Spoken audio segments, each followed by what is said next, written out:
Hi everybody, this is Bill. I'm the salty old Marine. I want to talk about migraines. Those of you who have suffered a migraine headache are going to know exactly what I'm talking about here. A migraine is the worst headache you've ever had in your life. Times a million, thrown into the sun. It's that bad.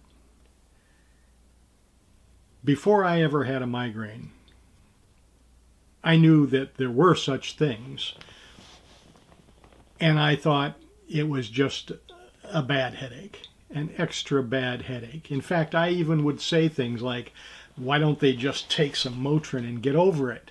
Take an aspirin. It's a headache. Everybody gets headaches, right? What is the big deal? Yeah, then I had a migraine. That changed my viewpoint. So what happened was I had just checked into a new unit in the Marine Corps.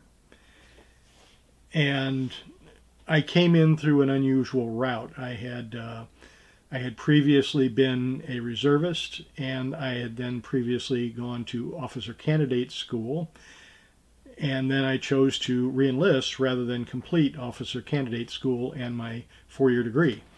So I showed up at this new unit, as I said, under somewhat unusual circumstances. I didn't come there straight out of boot camp and then straight out of an MOS school. And I was a military policeman, so I showed up at a military police unit at Camp Pendleton in California. This was in 1981. And I was a PFC, but again, I was not a boot. So that was interesting in itself to the members of my unit. And although I did not know it at the time, there had also been, before I arrived, a serious crime committed in the unit, and it was being investigated. And again, this was prior to my arrival, so I knew nothing of this. However, it caused some of the people in my unit to think that I might be an undercover investigator, somebody from the Naval Investigative Service, NIS. I was not, but I can understand why they would think that. And I was told this. I was told that people didn't believe that I was actually a new member of the unit, but I was instead some kind of an investigator. I was there to get them all in trouble and put people in prison. And it caused some really instant stress for me. And although I had not been diagnosed at the time, I had previously been exposed to some things that caused me later in life to be service-connected for PTSD. So I had PTSD, I just didn't know it. And this added stress led me to my very, very first migraine. And what happened was, the first weekend I was there, I started to develop a headache. It was really awful. I had what I now know is called an aura, shimmering in my eyes. I had nausea. I didn't know what to do. You felt the headache come on, and of course it was bad. I ended up seeing our corpsman, and I took a lot of Motrin, just over the counter, the big pills that they give you when you're in the military. And I hit the rack, and I spent the whole weekend there. I mean, I was insensible. There were some people there who thought I had been poisoned because of, being an undercover investigator like I was. But it was really one of the most awful experiences to date at that point in my life. And that was my very first migraine. And I didn't know it was a migraine. It was just a bad headache. It was a really bad headache. So as time went on, I continued to have headaches, and I now know that they were migraines, but those of you who have served, you know this. We just keep on stepping, don't we? We don't spend a lot of time in sick bay. We don't want to be sick bay commandos. We don't want to be labeled as non-hackers. So what do? We take a lot of Motrin, and we just keep on keeping on. And so that's what I did. So flash forward, 1988.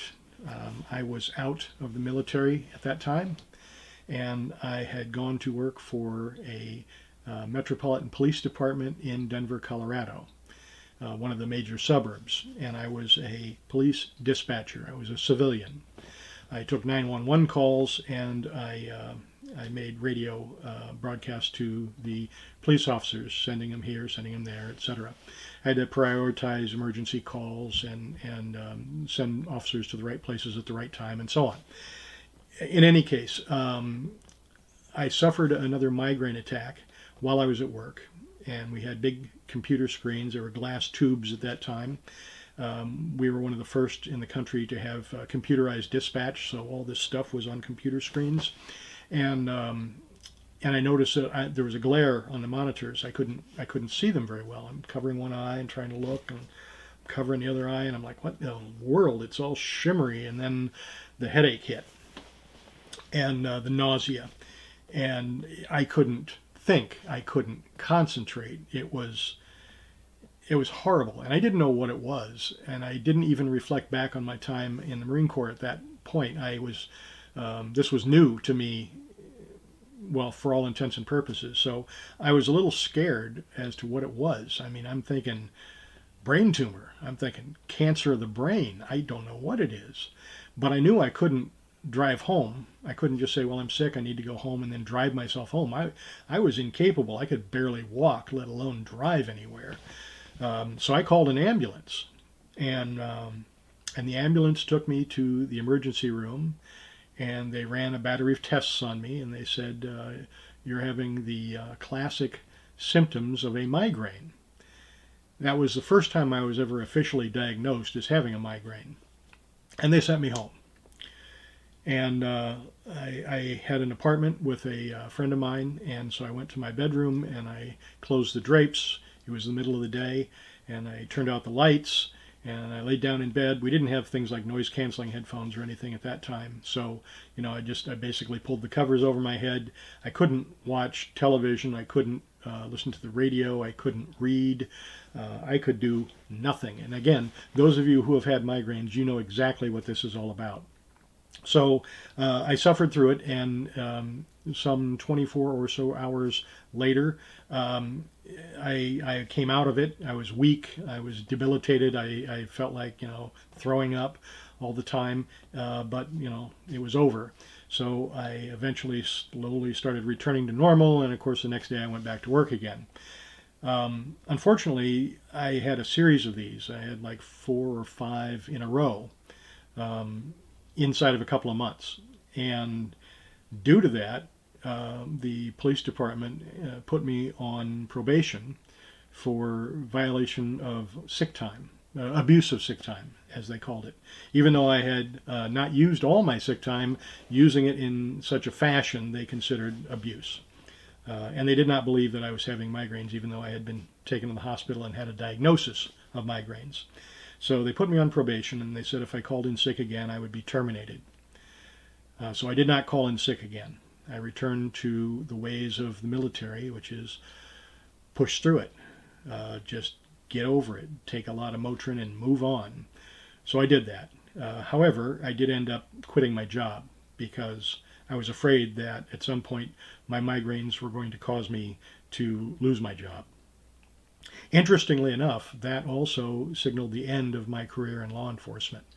I had joined the police department hoping to eventually become a police officer, and I was working on my degree in criminal justice. After I left the police department due to my migraines, I ended up changing my major to computer science, and I've had a very different career and a different life since that time. I still suffer from migraines. Recently, I looked into filing for a VA disability for migraines, and in fact, I'm in the process of doing that right now. I have not yet filed, but I have a current diagnosis of migraines, so I've been to see a neurologist, and I have a current diagnosis.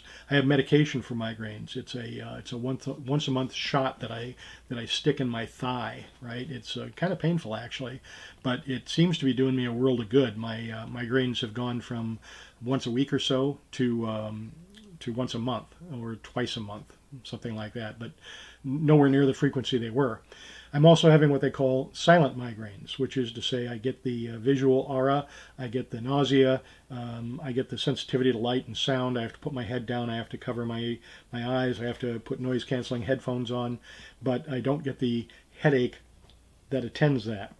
That is to say, I don't, excuse me, I don't get the migraine headache, the classic migraine, I want to put a claw hammer through my brain type of headache.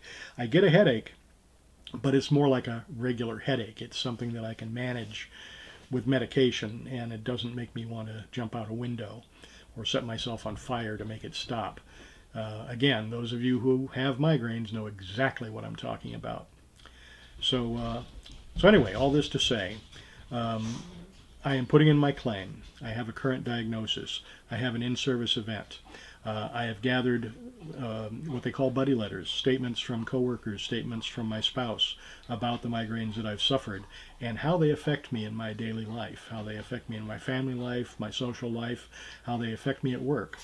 I have to stop work when I get a migraine. I have to put my head down on my desk. I have to pull my hoodie over my head, and for 20 minutes to an hour I can do no work whatsoever. And I'm usually pretty much a wreck the rest of the day, even though I can kind of function, right? So this will be my migraine claim. I will be attempting to file it as secondary to PTSD, meaning at least as likely as not to have been caused by my PTSD, which is service-connected.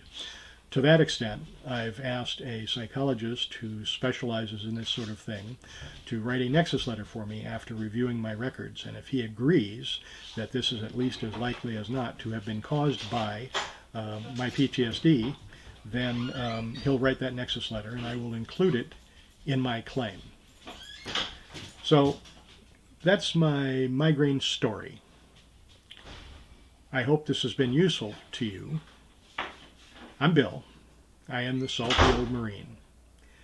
Please like, share, subscribe, tell a friend, and as always, have a great day.